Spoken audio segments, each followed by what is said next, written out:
Tatawagan ka ng ex mo pagkatapos mo itong gawin ang panalangin.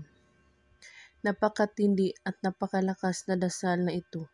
Panginoong Hesus, tumawag ako sa inyo at magpapasalamat ako dahil lagi kang nandyan para sa akin.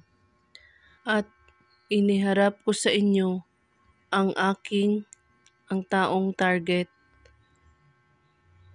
3 beses mo banggitin ang pangalan niya at mataimtim na pagmamahal. Mayroon akong makadiyos na mga plano para sa kanya at kung nasaan man siya ngayon ay utusan mo siyang simulan ang pag-iisip tungkol sa akin at sa mga masasayang pagkakataon na magkakasama kami.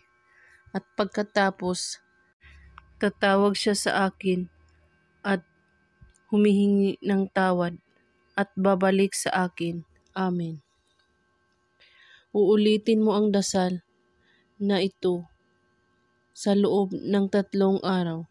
Gawin ito bago kayo matulog kahit anong oras, basta't buo ang inyong paniniwala sa paggawa at walang ibang iniisip at pagdududa.